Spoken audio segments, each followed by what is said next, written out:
Hey, what's going on, guys? Welcome to the Mustard Seed. I'm Andrew. I'm Ryan. I'm Josh. Join us on our journey.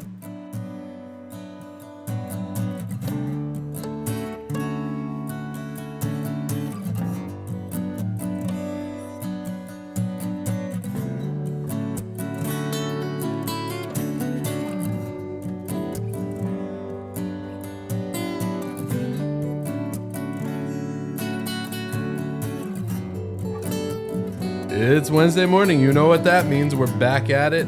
We are back in the studio. We are having fun. Tired, working men. I got a dumb question. Okay. The bags under your eyes, do those ever go away, or is that permanent now? It's Like concealer. sometimes I look in the mirror and I'm like, is this forever, or can I work this off? I think mine are more purple now. They make a cream for that. That's what I figured. I gotta look Yeah. into that. Well, I think just rest fixes it too, but I don't know. I don't know I'm not about a that. doctor. I don't have time for rest. Let's do what Josh is great at. The Oh, yeah, top baby. five. Let's start off with the top five. So the top five most populated countries. Countries. India. That is number 2. I was coming for the crown. Josh. China. Yep, number 1, Josh. Wow, that's good, man. All right. Very good. United States. Yeah. 3. Um, I don't know if I can say these countries. Russia. No. Judging by Andrew saying, I don't know if I'm Yeah, I'm trying to gonna- think. I don't want to look. I don't want to look. I want to Well- guess. We're going to be here all night because I don't know these countries. I'm sure we could sound it out close enough. I know 5. Throw me for a loop here. The dyslexia is strong on number 4. Yeah, I know that. I'm thinking too hard about that one. Populated. So it's not Canada.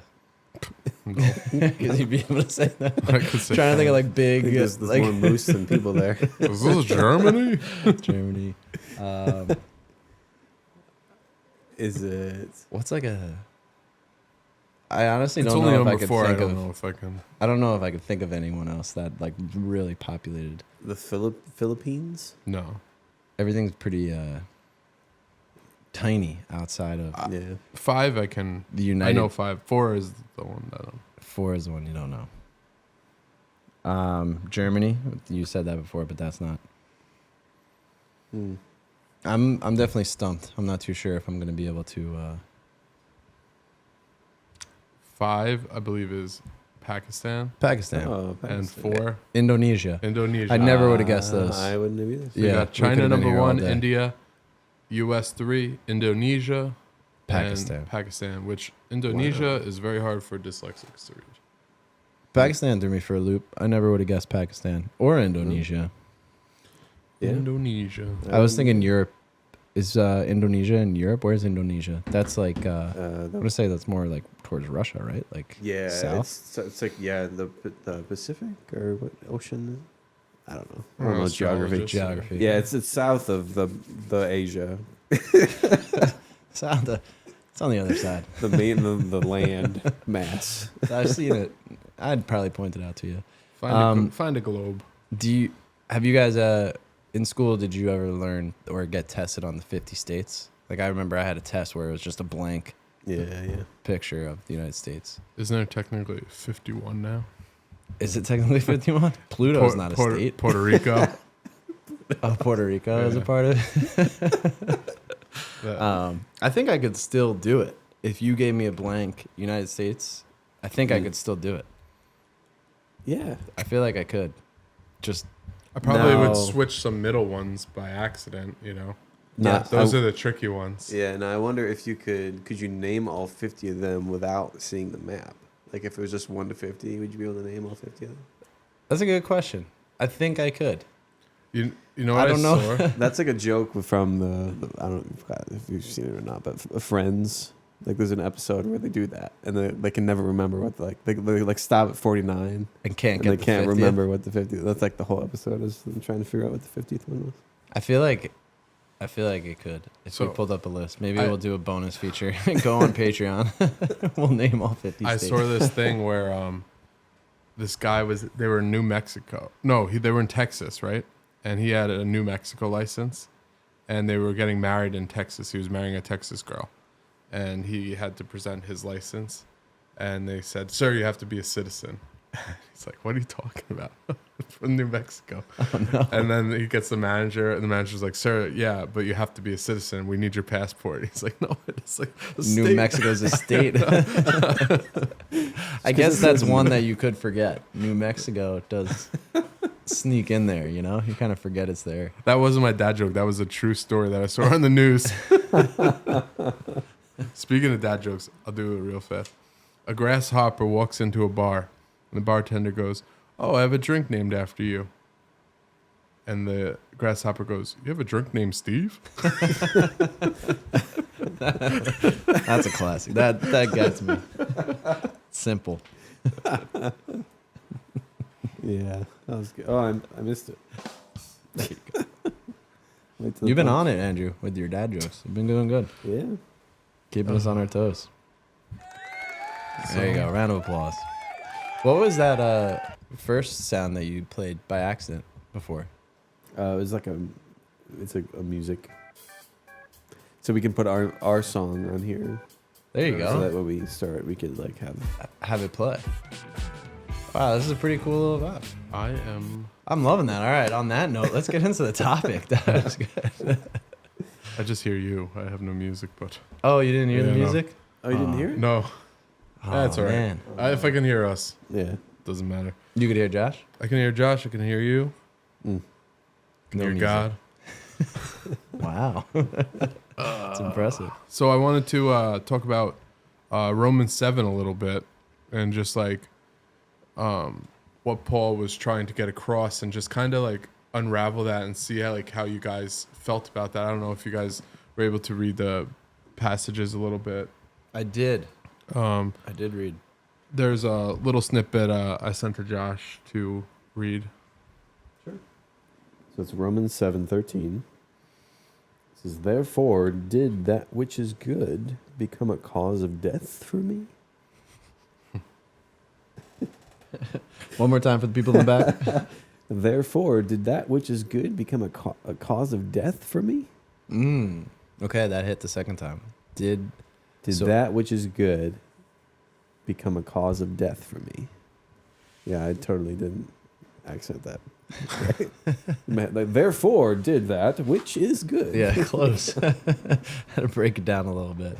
So I take that as your strong faith Mhm. comes in your weakest moments. That you have your weakest moments, your strongest faith comes forward. wow, that's what you got from that line? That's what I got from that. Interesting.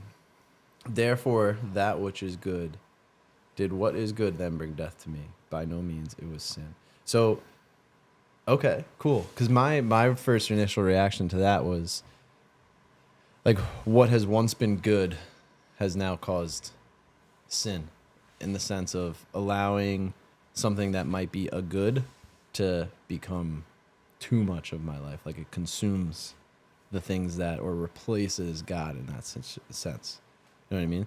So what did you say, Andrew? Just to remind me from that. Your weakest moment Mhm. puts forth your the strength in your faith. I like that. So in another sense of like Like when you even feel though like you're your lowest of lows.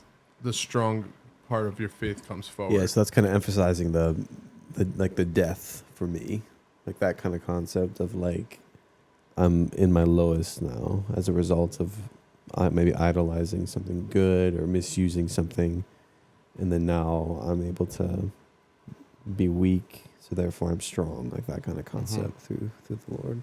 And a lot of this in Romans 7 with Paul, a lot of this is, so Jesus died, we're forgiven of sin. You have the clean heart, right? But sin is still out there. You still can sin. You still can do things. So your hands are dirty, but your heart is clean. God redeems, Mm-hmm. but we're still living in And- a world. Of And sin. there's two things. There's a bunch of things I want to talk about right now. where there's law, right, about what the sin is, and for each law, even if it's like when you're a child and it's like don't touch that, don't take that cookie, and you still take that cookie, there's this line in the sand that like that's sin, like sins, and then there's sin, which is like the like murder and yada yada, like things like that's the engine, and then there's that line that you cross, like that's where your hands are dirty. He's saying like there's more than just like things that are bad that you can just clearly identify, like murder is wrong, but then something as like lying is a sin, but it's how easy it is to just lie in little ways, right? Like in that comparison. Yeah, and I feel like I wrote this down too.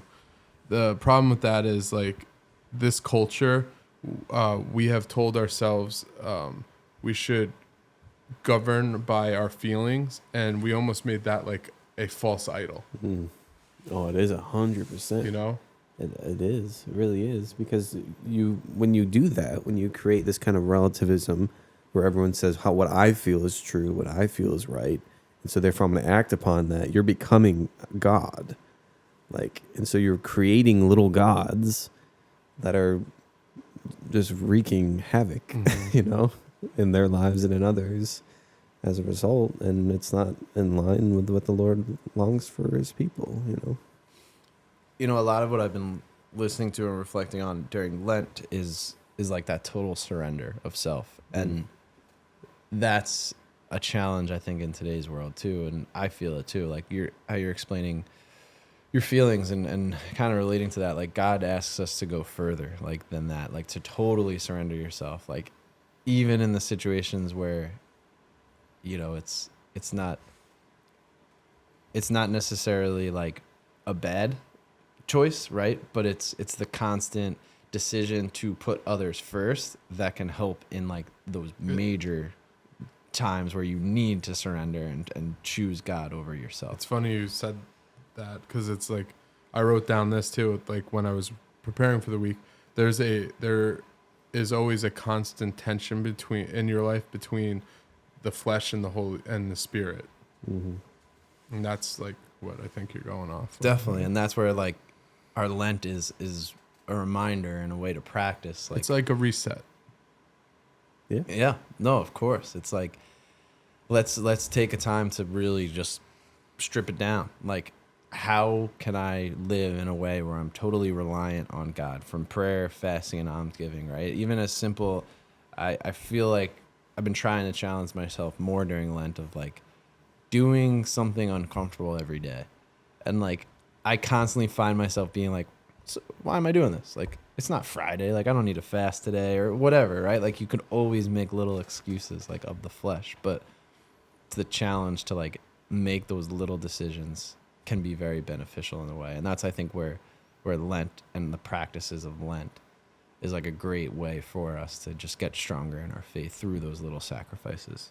Yeah, and then it bleeds into regular time, ordinary time, you know, as a result of that. Because if you think about it, that's what life is. It's kind of this duality, this kind of balancing act that we have between the flesh and of our spiritual life. And, you know, we have to kind of see everything through that lens. And it's times like Lent where we can kind of put everything back into perspective and be reminded of what matters and the importance of prayer and almsgiving and fasting and how that can really, you know, strengthen our relationship. And this time to bleed into the rest of our lives. Like, yeah.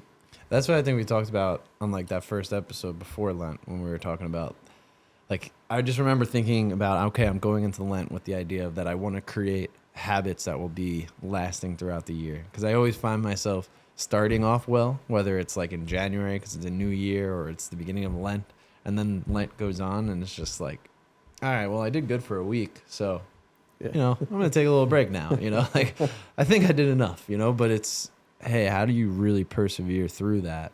And that's the battle of like flesh and the spirit. It's a tough one. I have maybe an unpopular opinion, but I feel like speaking on all this, listening to you guys talk, it's a lot of struggles with a lot of people is they throw a lot of blame at the church, and like that they're, you know, they'll blame a preacher, they'll blame a priest that they're not like feeling it. and they're not taking it in, then they're starving for more content from them. But it's your fault you're starving. You have the full meal right there. You have the Bible. Like, you're not supposed to, what? They read 3 passages from the Bible when you go to church on Sunday, and that's maybe 10 minutes. That's not enough. You need more. So, like, that is part of it too. Like, you need to open things up yourself and just figure things out. Yeah, and all of that helps with that. Like this you're supposed to take it home. It's not just a lived experience of the Sunday. It's supposed to be our entire lives. So reading the Bible is a good way to do that. Yeah. So many people try to blame like on experience, or just like what happens in the church is just why they can't get into it. But like, you're not getting into it on your own. Like, you're not like accepting.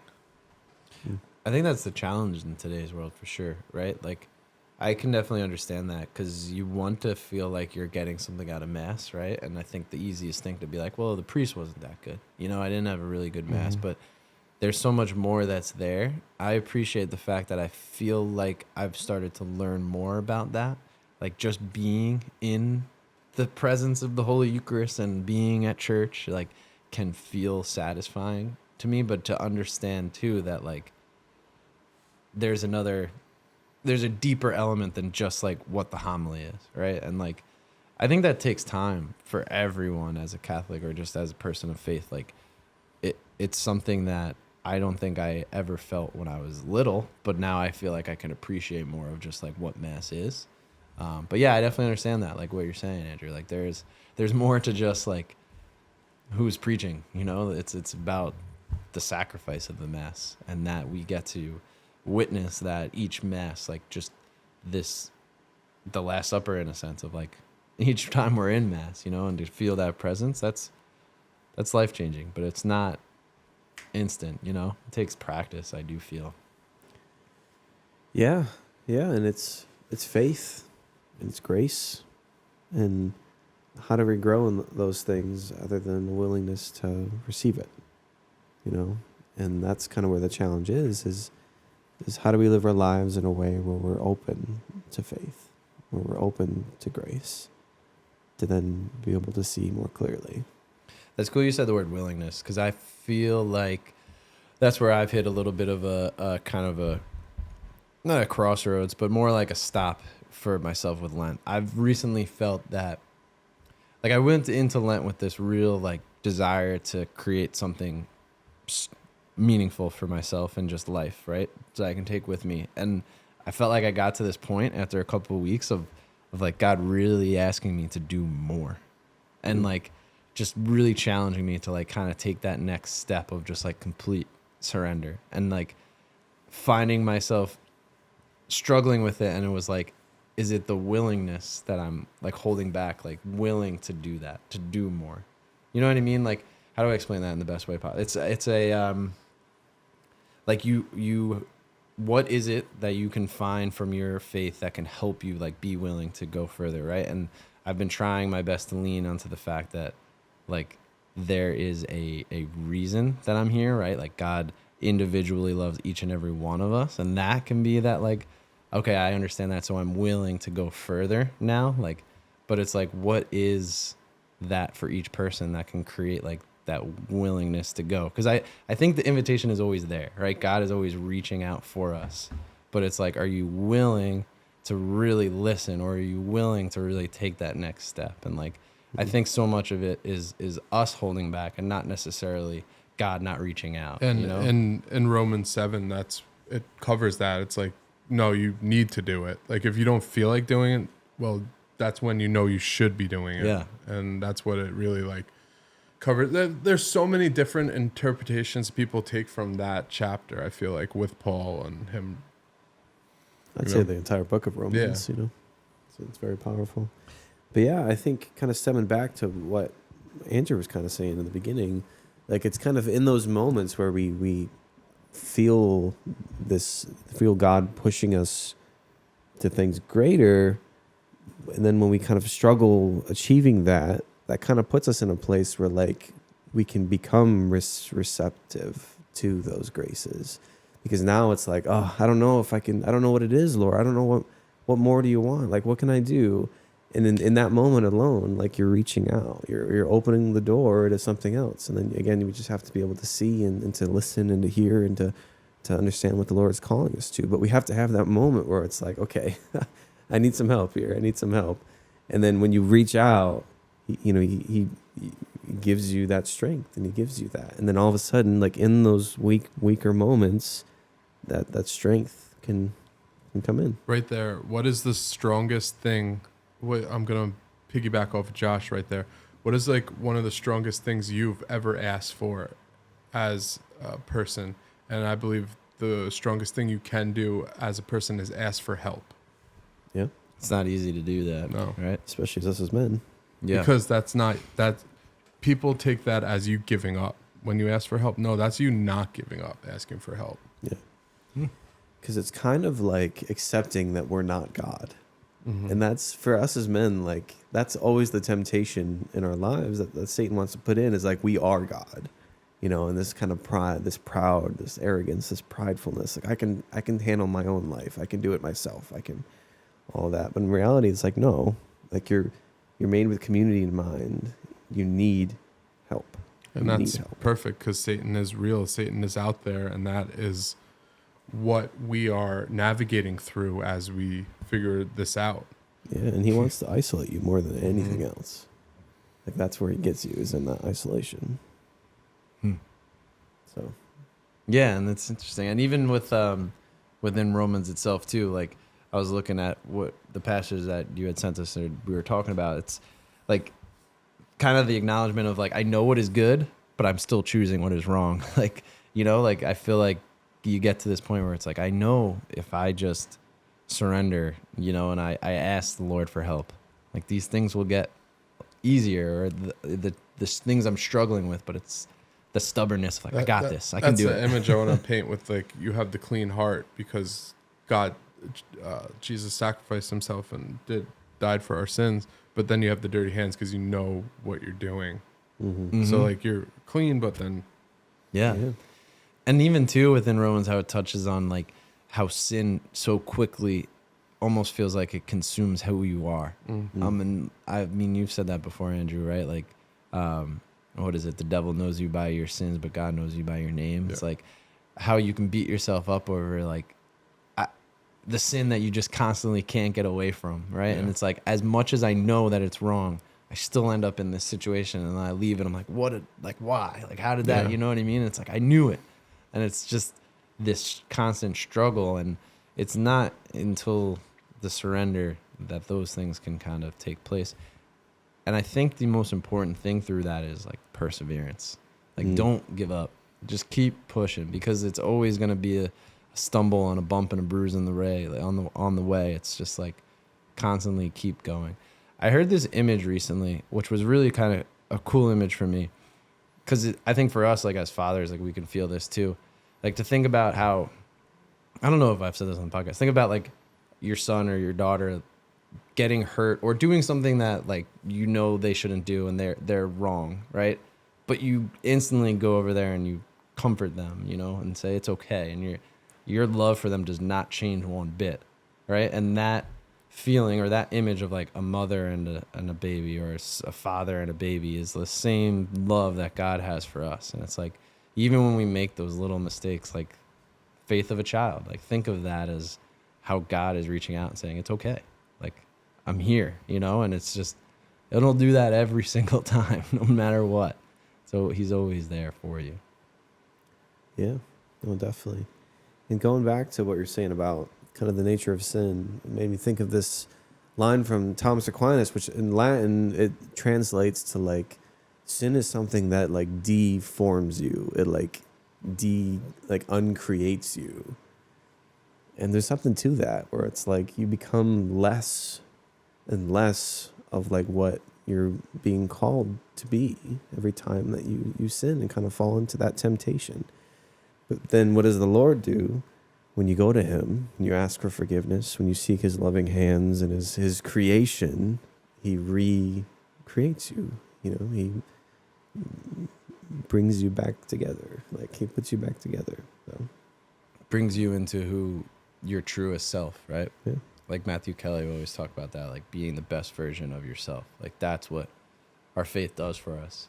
And we said that in the beginning of the episode, like, you know, talking about feelings and kind of like relying on just like, well, I feel this way, so this is where I am in my, like, God and our faith like challenges that. And it's hard sometimes to, you know, give in or really understand that it's not like a change of who you are, but it's actually more making you more fully of who you are, like allowing God to fully work in your life so that you can be the greatest version of yourself.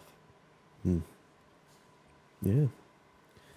I think just talking about personal experience a little bit, you know, I was unemployed for like almost a year and a half, almost 2 years. And in the midst of that, I was just begging the Lord to like move, like just like, I don't know what you want. Like I need a job. And I was trying to apply at different places. I mean, I probably did like 100 resumes and applications, and I just never got anything. I never got anywhere. And the Lord just kept saying like, wait. And I was like, no, I don't want to wait. And so because of that, there was like this frustration that kind of stemmed and kind of, you know, happened within that time where it's just like, I'm so mad. Like, I just want like stability and I want all this stuff. But the Lord just kept saying like, wait, just wait. I'll show you. And then the second that I was like, well, I had this moment where I was like, no, I'm going to do it myself. I'm going to get a job. I'm going to do it my way. And it didn't work. Surprise, surprise. And it wasn't until I realized that like I can't do it alone. I can't do it myself. And I let go. The Lord was like, you're going to be a mailman. Literally, like it was insane. And it's going to work out. And it's going to be really great for the family. And so there's something to that where it's like you want to do this thing and you kind of take your life and make it your own, when reality is it's the Lord like allowing you, and he's like laying the path for you. And the second that you remember that and kind of let him guide you, yeah, you always try to grab the reins yourself. Yeah. And then I have that feel. I don't know if you ever had like that type of feeling yourself. Like mine was my weight loss journey of like me like constantly like trying diet after diet, like, oh, and you lose 12 pounds there, and then you're like, oh, I got this, and then you're not. And it just like, it legit like took almost a disease for me to be like, all right, I'm in your hands, please help me. And then boom, it clicked. So is that what letting go looked like? Like I always like to think, like to go deeper, you know, because we say the word like, okay, letting go, like. No, we don't just break out in song like Yeah, no. Like I don't know. Did you do that, Josh actually danced around the whole house. I totally did. It was frolicking happened. No. It was Elsa. The movie is based off of Josh's life. Yikes. No, but yeah, I think for me it was just like I needed that moment in quiet where I just like got it out. You know, maybe I remember I did a lot of spiritual direction, and that really helped a lot. You know, just talking with Father Rob, who we know, and Father Sean, another good friend of ours, and just kind of getting all that stuff out, like getting the frustration out, being able to like talk about it, and then sitting quietly with the Lord and just praying, just getting it all out. I think last podcast you brought that up about we were talking about Jesus, and you said even he needed, after he like healed a bunch of people, did the fish and everything, he needed that time where he needed to go reflect and be by himself too. So like, need to look at that for ourselves, and just like we need that as humans. I would argue that that's one of those things that like that is a necessity. Like we need to have that in order to function in this world, because the world says go, and it never doesn't want us to stop. It doesn't want us to rest, especially not, in quiet and prayer. And that's the one thing that we need to get through. Have you ever done, I'm sure you guys have gone to many prayer like sessions at a church, and like where they're really like telling you to relax and let go, and they're like talking you through it. And like I had an experience with this before Logan. We had a couple miscarriages, and we were really down on ourselves, and me and Jess went I don't know if it was a Lent thing or it had to be a Lent thing. And we went to church and it was at nighttime, and the person, he wasn't a priest. I forget his name. I feel bad. He does all the confirmations on Long Island. Tony. Oh my gosh, his brother was my Yeah. teacher at school. I'm blanking on the Tony name something. too. My mom's gonna be bother like, me. "Come on." Yeah, I know. I want to say Tony Spinelli, but that's not No, it. but it's close. It's Tony something. But he Father- did the Joe. Tony. He did this thing where he's like talking us through it, doing the prayer, He's and he's awesome. telling us to Yes. he's telling us to close our eyes, meditate, and picture all this stuff. And I'm going into Belizzi. it. Belizzi, Tony Belizzi. Shout out Tony Belizzi, Long Yes. Island. So Brother Joe is his brother. he's talking, telling us all this meditation. Yeah. And I'm like, this isn't gonna work. I'm like still down on myself. Like when you have all these miscarriages and you're like, is it me? Am I doing bad for my wife? Blah blah blah. So he does this thing where he says like, close your eyes, picture God, picture heaven, and I'm like, all right, I'm gonna do this. And I did it. I closed my eyes and I calmed down. And literally it was like an hour and 20 minutes. And I felt like maybe 2 minutes went by. And I like when it all was said and done, like I was just amazed and like literally like welling up with tears. Like this one thing was like picturing Jesus, and Jesus was legit holding, and this was the next month we got pregnant. Jesus was holding a baby in a blue blanket, and then it said picture people you lost, and for whatever reason I pictured my dog Bailey, and she came running over to me. Like I was extremely close to her, more than whatever, but I pictured her. Out of all the people I've lost, she came to me, and they said she's going to bring you over to Jesus and to God, and she did. And then she ran off, and then I was there with Jesus, and he's holding the baby, and then he's there with 2 children I didn't know, and they were supposedly like they were mine, and it just was like amazing just to like fall into that. No, I know that exact because I did that retreat with Tony Belizzi too, and I know that whole process. It's really powerful, and that's what I think. Like to your point, Josh, it's hard in today's world. Like I try to do like some quiet time every day, and that's not easy because it's like you're just going, and it's like I don't have 10 minutes right now. But then meanwhile, I'll spend 10 minutes on my phone, right? Like that's letting go, right? That's what I'm taking from this. Letting go is allowing some time in prayer and allowing God to work and speak to you. And it's more about like just that moment to just step back, right? Because when you step back, it's like you remove yourself from everything and you say, okay, I surrender, right? I'm allowing you to work. And it doesn't happen on the go. Because when you're going, you're not letting go, right? So yeah. that quiet time is really cool. And God can amaze you. It's like I don't know if either of you have witnessed this, of like touching your children and just like the things that they say, and you're like, wait, what do you mean? What do you like? Not to keep going back to it, but like we had one miscarriage and we buried in our backyard, and we have a little grave in back there, and Logan was back there playing, and I'm holding Elijah, I'm feeding him, and I see him back by the excavator that you got him, and he's digging, and he goes over towards where it is, the grave, and he's like talking, and he's like, oh, hi angels, how are you, angel? And I'm just like, what is he seeing? Like, what is he? And he's like looking up at heaven. I was like, whoa. Ryan is convinced that babies see angels. Yeah. They're the closest they are to God than we are, right?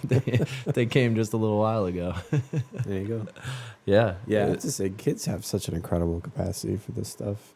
I mean, Eli, just today, we were listening to music because what we've been doing is like in the evenings, like, you know, I'm so tired and Claire's tired. And we just kind of laying on the couch. And I like to listen to classical music in the evenings just to kind of relax and whatever.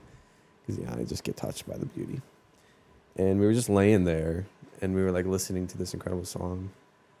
And Eli was like, just out of the blue, was like, that song made me feel like Jesus was in my heart.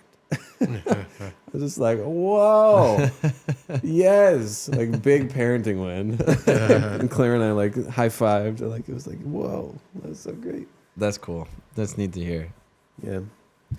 But yeah, we need that moment. We need that moment. And it is so hard as us when we're in the world and we're working and we have all these responsibilities and duties as father and as worker and as husband and all that stuff. Like, but man, we do need that time. Like, I can think about times in college when, you know, you have all that free time. And I remember Claire and I, when we were dating, we would go to this perpetual adoration chapel. I don't know if you guys have ever heard this before, but there's some places where they have adoration all the time, 24/7.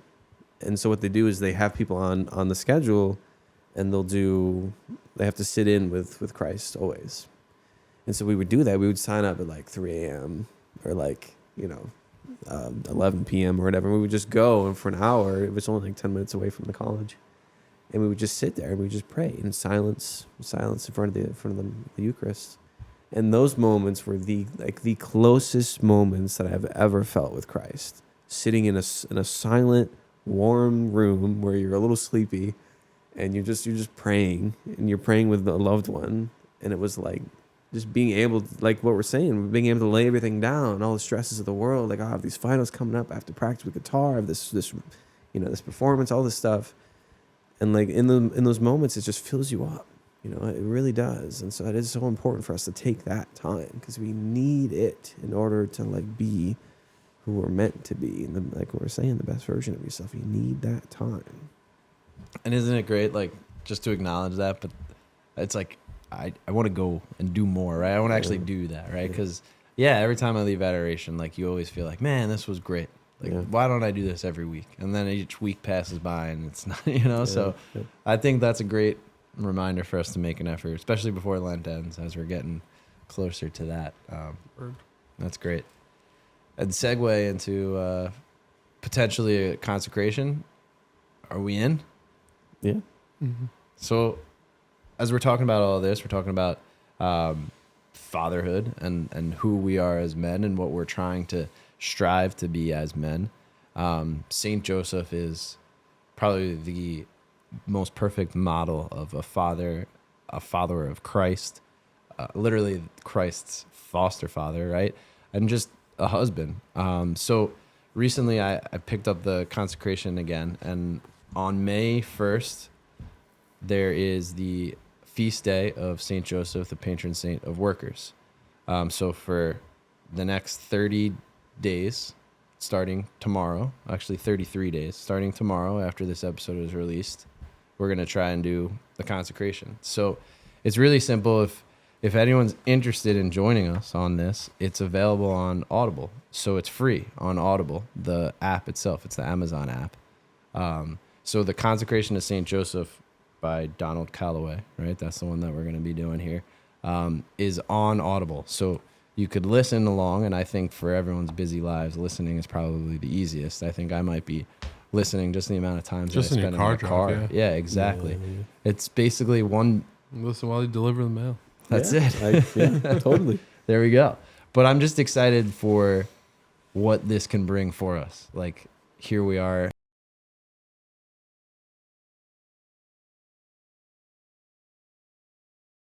Exactly. And that's amazing. I think for us too, like, we're grinding through it, like with jobs, with parenting, with everything. And sometimes we need that little reset, the way to let go.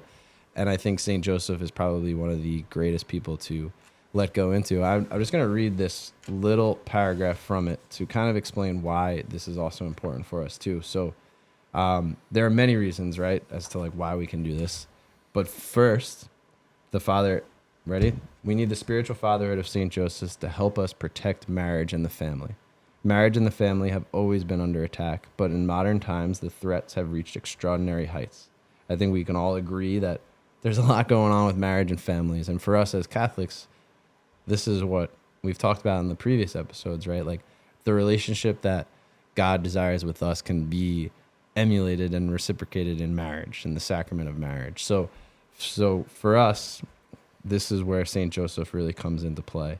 And there's this line here from Sister Lucia dos Santos, which is she's from Fatima. She was one of the children at Fatima.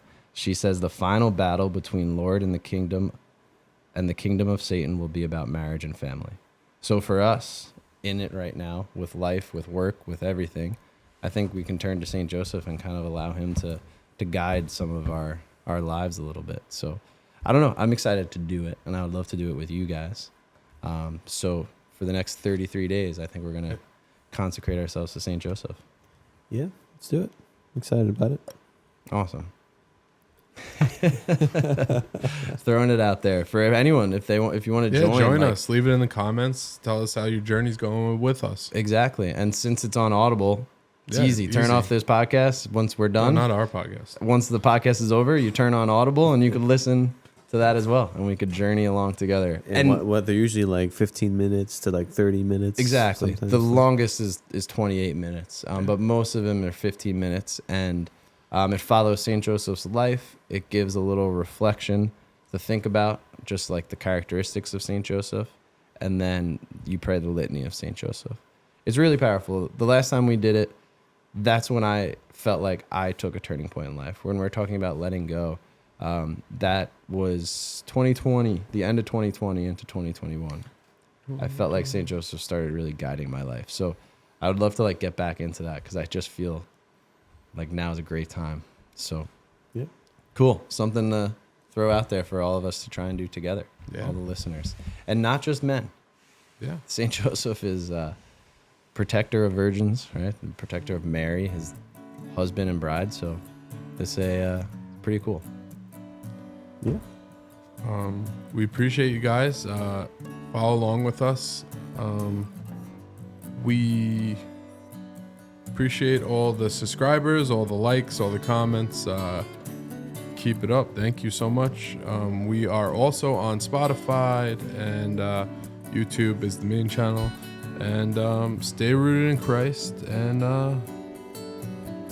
follow us. Yeah. Appreciate you guys. Thank you. Thanks.